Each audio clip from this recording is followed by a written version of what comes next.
Hello, my fabulous art friends. Today, we're going to focus on creating Zentangles or Zentangling. Now, I know that they might look a little bit like a doodle or a small drawing that you do sometimes in the corners of notebooks or papers, but doodles are done mindlessly, whereas Zentangles are full of mindfulness. Zentangles are a meditative way of creating focused patterns and designs. So they're not done just quickly and thrown together. They're thought out, they're methodical, they follow a pattern, they go in a routine or a rhythm as you draw them. So today, there are a few different papers here. If you are able to print them all, that is fantastic. If you are unable to print them, that is not a big deal. Using a piece of paper, if you can create boxes that are about 2 inches long by 2 inches across, creating those squares, you'll be able to practice many different Zentangles in that. You do not need to print the paper, but if you can, that would be fantastic. So we're going to start with the how to Zentangle step-by-step guide. This is one of my favorite ways to start Zentangles in school because what it does is it actually gives us 1, 2, 3 completed Zentangles and the step-by-step directions to create them. Now, it's very important to notice that there are 4 blank boxes down here. That is not for us to create step 1 down here, step 2 down here, step 3 down here. Unfortunately, I see that happen a lot. You have these boxes, 1, 2, and 3, to create 1, 2, and 3. The fourth box is an extra box in case you make a mistake, want to try out one of your own, or just have a different idea. So let's get started. I don't need to use a ruler. I just need to make small movements. I shouldn't be going quick. This shouldn't be something that's in a hurry. Can you use a ruler? Absolutely. Do you have to? No. So step 1 over here says make diagonal lines from end to end starting in the corner. I'm going to start in the corner and I'm going to make diagonal lines. I'm trying to make sure that the space in between my lines is the same. It's not going to be perfect, but the idea is to try my best. That's all that matters, my friends, just trying your best.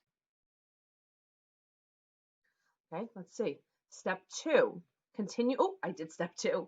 Continue throughout the entire section. Try to keep them evenly spaced. Make diagonal lines in an opposite direction, starting in a corner. So I start down in that corner and continue until complete. Try to keep even spaces. So let's see, I'm going to start in this corner now. Turn my hand so you guys can see that a little bit better.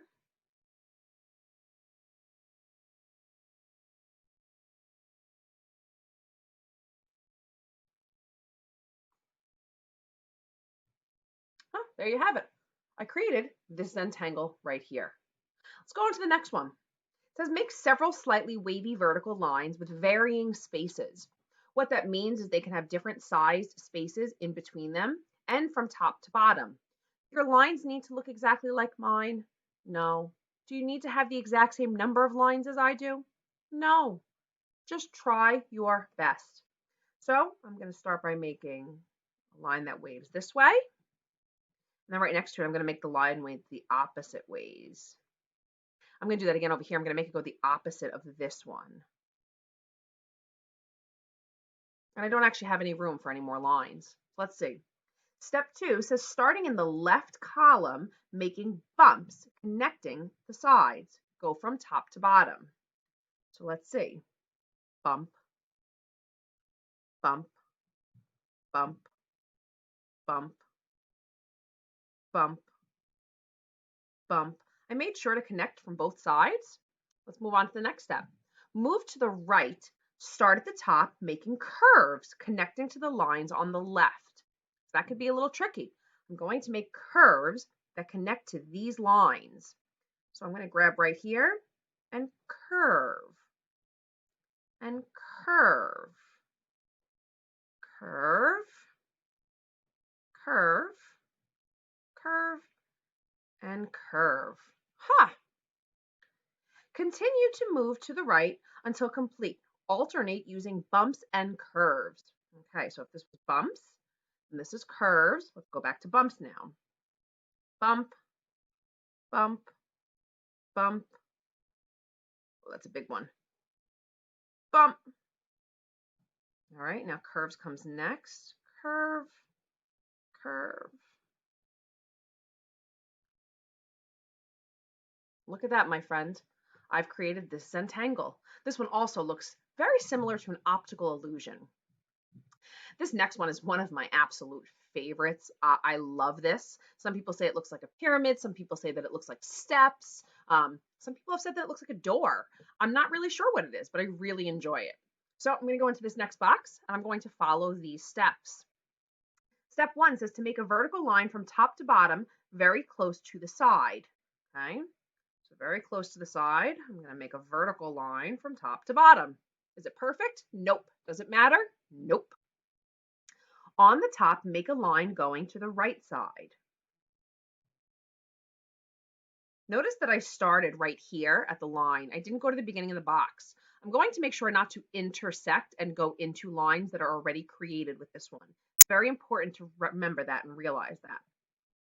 Continue to the right, making a line going down.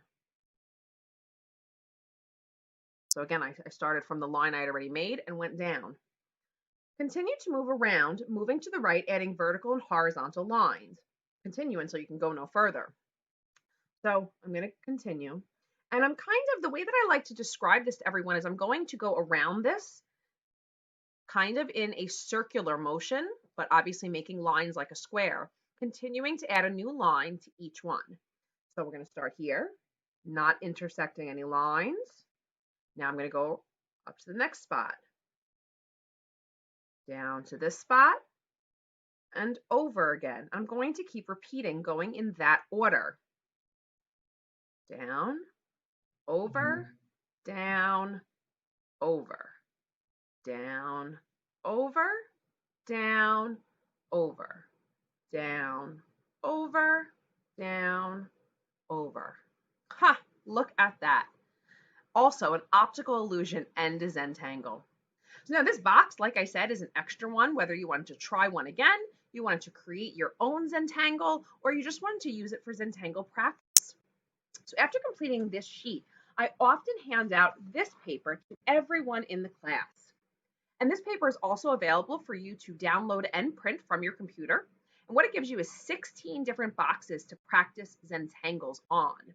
Now, when I give the next sheet of paper, people are often a little bit overwhelmed because there are a lot of them. And yes, they are all available to download and print so that you can see them, or you can just open the file in our Google Classroom to see them.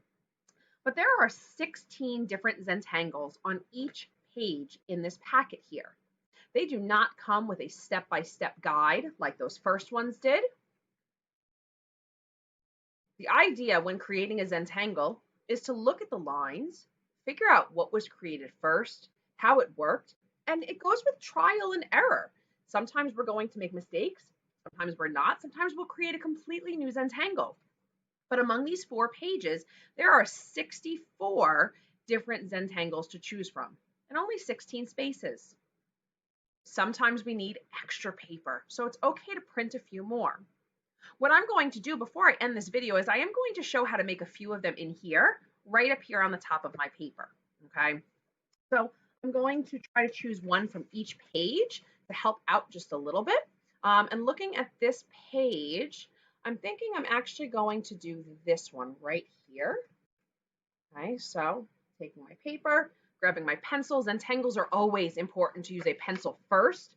Please outline with marker afterwards if you'd like to, but pencil first is the way to go.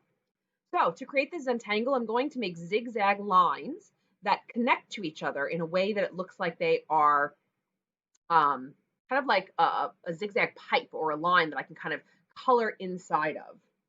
I'm going to go zig, zag, zig, zag, zig, zag, zig.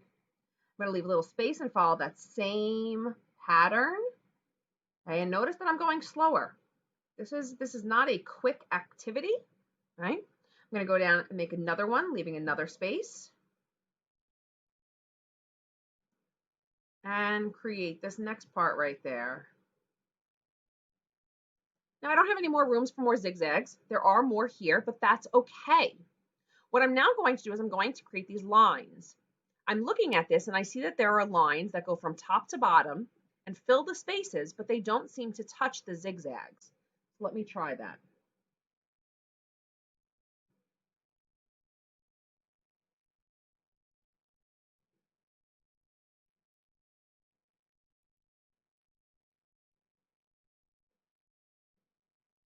Starting to look pretty cool. Let me zoom into that just so you can see that a little bit clearer.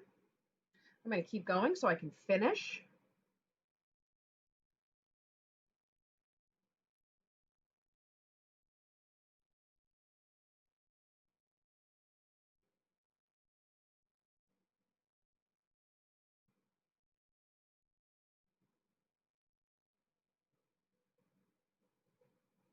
Very important when we're creating Zentangles that we fill all the space. We don't want to leave these extra spaces blank just because it's tiny. We fill every single space. So I'm now heading over to the next page and thinking about which Zentangle I would like to create on this page. I'm going to go with the ribbon. The ribbon is another very popular one, very tricky to figure out, and I will be the first to admit that Miss Fontaine has made several mistakes making the ribbon one in the past. So let's see if I can do this right today. So I'm going to make kind of a wavy line, and I'm going to kind of repeat that wavy line.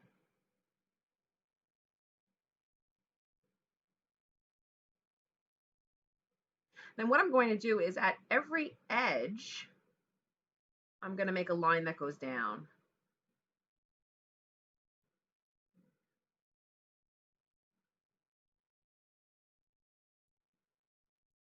Every edge, a line that goes down.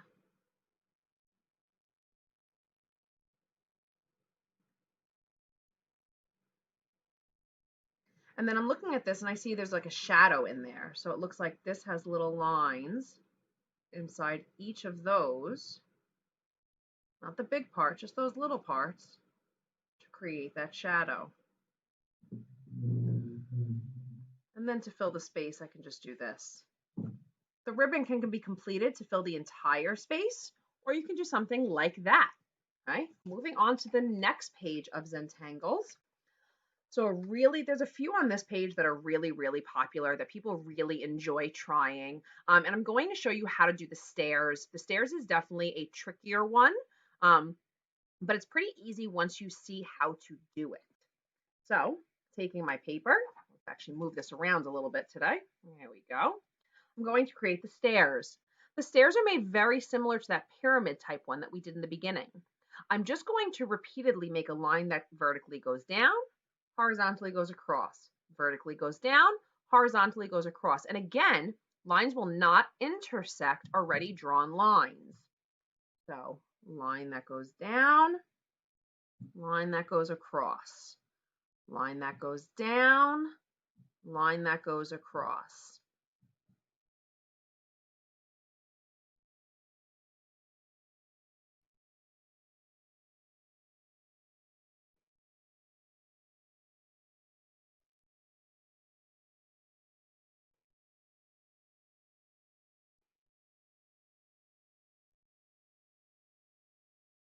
And there you have that.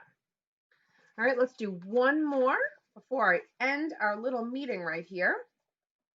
And taking a look at this page, this spiderweb one is actually very, very popular also. So I'm going to show you that one. And just because I'm showing you these ones doesn't mean they should be the only ones that you try. Also doesn't mean that you have to try these ones. It's just a suggestion, something that I've noticed in the past that people really enjoy doing. So I'm going to start at the top. Remember what I said, it's very important to kind of look at the Zentangle and figure out how it was made. These lines wouldn't be able to be made if I didn't have these long lines first. So looking at these long lines, it seems easiest to start at the top where I have a start point and an end point. And it looks like they just keep moving their way down.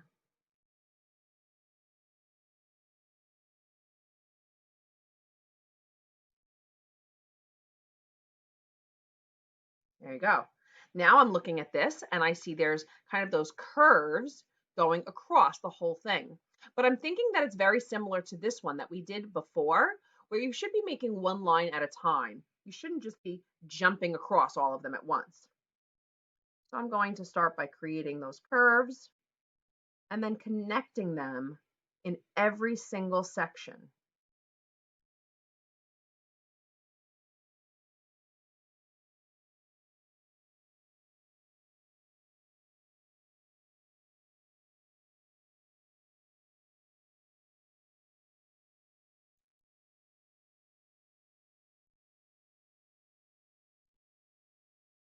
And there you have it. I've created the spider web. So, my friends, I am looking forward very much to hear about your Zentangles and how that worked out for you. I wish everyone the biggest amount of luck. You guys are going to do a great job. Have fun and take your time. See you soon.